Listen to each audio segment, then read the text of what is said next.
Yeah, I mean, I guess I never really had a career as such. I still record music all the time. I mean, I've never put anything out, but I guess maybe one day. It's a tough thing to do, especially when no one's forcing me to do it. I'll kind of just keep going like, yeah, one day. But yeah, I don't know when that's going to happen. I'm kind of just like a few things, which are all sort of like I can't really talk about them yet. It's really annoying. But yeah, I'm trying to produce a couple of things. I guess there's sort of a few things I'm deciding whether to do or not in January.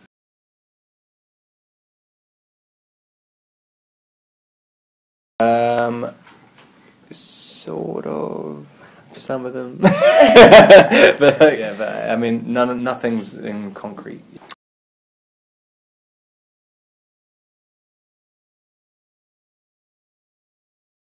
I guess the hardest thing about the Twilight movies every single time is thinking how not to repeat yourself. If you're playing the same character, and especially when it's so specific, like you can't. Your image never changes. He never sweats. He never cries. He never gets dirty. Like his hair never changes. Anything. I mean, it's very difficult not to look exactly the same all the time. It's kind of like you've always got to think about that in preparing. And the more movies that go by, it's harder and harder to think of it. But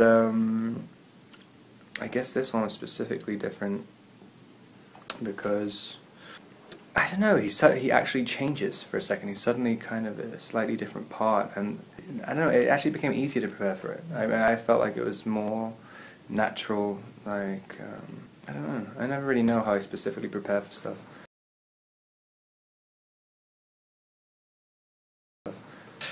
Yeah, I mean, I don't know. I don't know. That was always since the first draft of the script. I mean, there's something interesting about. I always wanted to show why there was so much self-hatred in Edward, because everyone's always questioning why he's so angsty and blah blah blah, and it's never specifically mentioned in the movie. He's like killed 40 people, because he's basically been cursed, and it could have been, I mean, it was just kind of, it's difficult to wrap that up in a few minutes. I guess there's something in showing his backstory.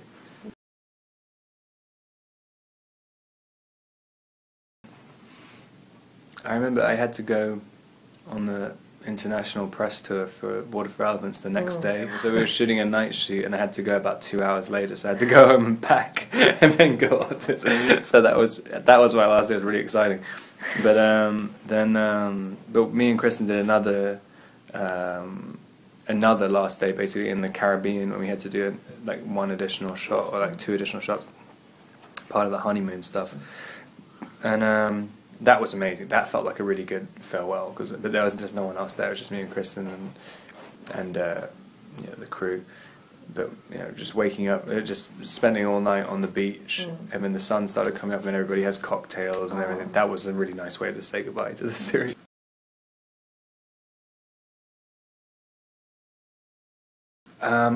Yeah, as the series went on, I started getting them to order like more clothes for the character that I liked. So like I got a bunch of jeans and stuff.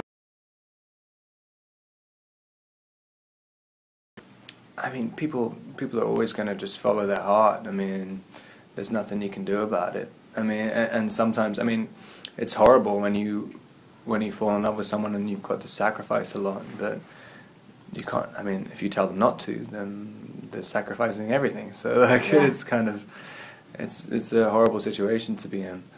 But yeah, I mean, some people marry, like, and there's that program about the guy who married a horse. It's everyone's got their bag.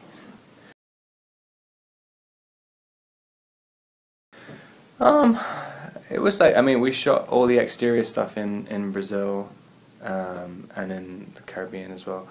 And that was, I mean, really easy and fun. It just kind of, we were just messing around. I mean, it was just the first time Edward and Bella could actually be a normal couple. I mean, they're just hanging out. And then we shot like all the sex scenes and stuff back in Baton Rouge and everything. And it was fun, but we kind of, it's a sort of strange thing when you know that so many people are anticipating what you're doing, and and especially when there's only so many things you can do as a human being.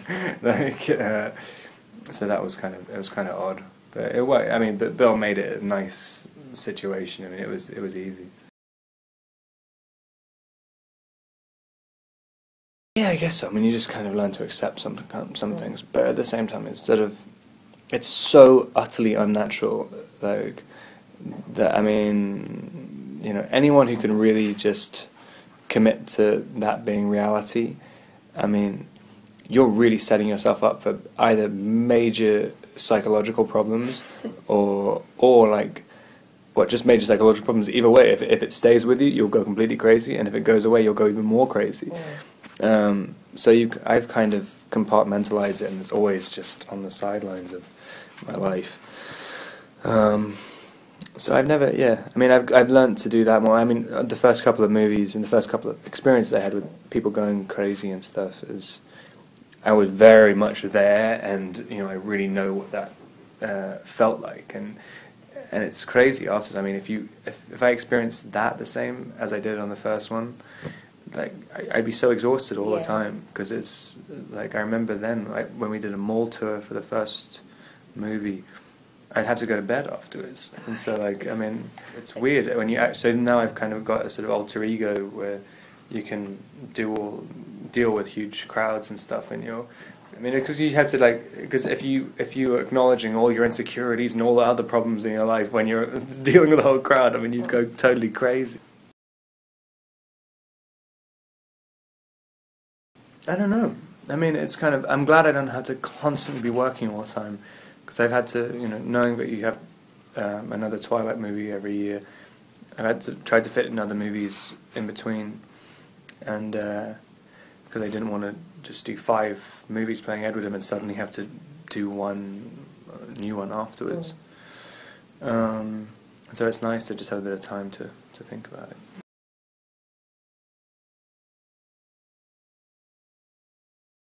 I mean, kind of a little bit relieved, but at the same time, I could have, in between these movies, it was strange. You could really have played anything. You could have played, an old woman or something, and then and no one would really care because you've got another Twilight movie coming out. I mean, so it just gets forgotten about. Whereas now, I mean, in order to stay at the kind of level in the industry that I'm at, I have to have big movies coming out. So you have to think about it a little bit more.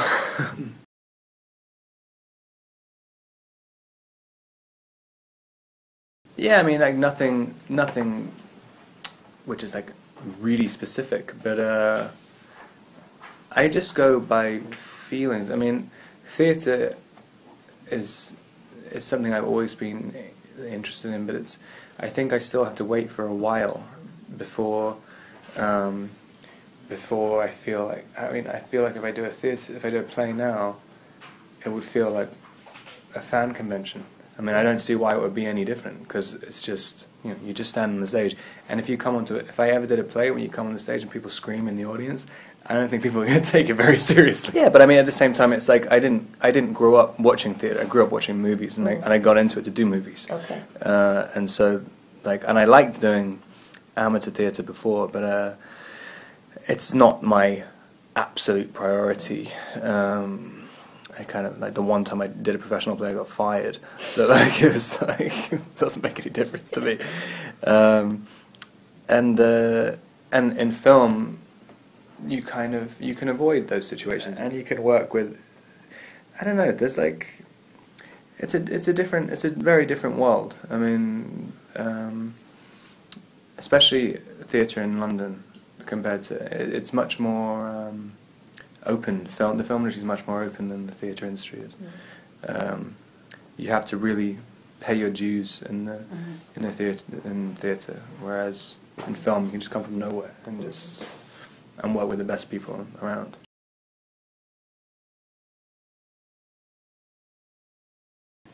Yeah, I mean, you can go out. I know. I mean, a lot of the times, I mean, it's just it's the initial interaction with people which you have to, which you kind of, which I'm sort of wary of, like when you meet new people.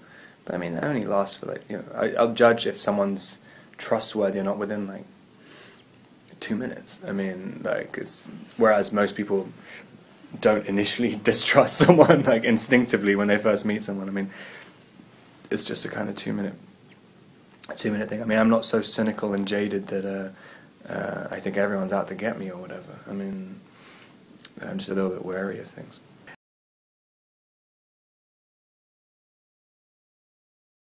I guess it's scary, but when we were shooting in Brazil, the storm hit, and the entire crew had to sleep in the house where we were shooting because we couldn't. He had to leave by boat, and so that was the first time that's happened on a Twilight movie. And so like 300 people were stuck in this house with a hurricane going outside, with no food and no water and nothing. And that was kind of exciting. But funniest thing, I don't know. I always found it funny from the second movie when Taylor is in a relationship with a 7-year-old girl. I thought it was very funny. And just, I mean, I don't think I've ever like I've never laughed so much seeing scenes of them together.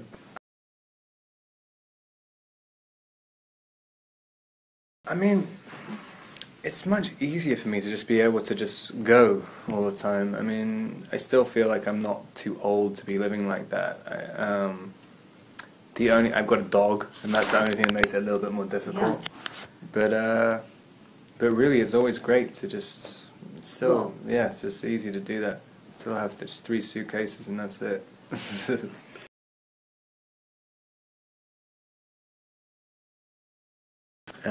Kristen's really good at the trumpet, and that's something which I didn't realize no one knew that. I thought she talked about it, but I realized yesterday that she's never said to anyone.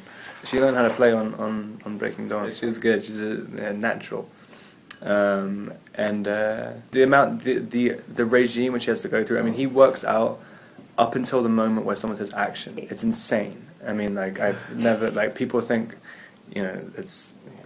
Well, I always thought, like, if you go to the gym, like, 20 minutes a day, maybe that will work 3 days a week. But yeah, he's like, to maintain that, it's just, like, he used to stand with his trainer, like, just before, like, and his trainer would be, like, pulling his arms apart, and he'd be like, oh, but I don't understand how you can have the concentration to do that. I can't even have people say anything to me, like, ever, at any point during the day. It was like one of the most traumatic experiences of my life. It's just, I don't know. I don't even. It's like I don't like having my photo taken for one thing, and so like just as soon as you have your shirt off and knowing that everyone is going to be saying like, does you have a 6-pack? Like, it's just like I don't want to be judged in those terms anyway. So it's like that's why I've tried to avoid it in all the other movies, because I don't care if people think that. I was like, oh, you don't have a 6-pack? Oh, I'm going to judge him for that. So like, I just kind of avoided it, and so like, I'm playing someone else's game, which I don't want to play.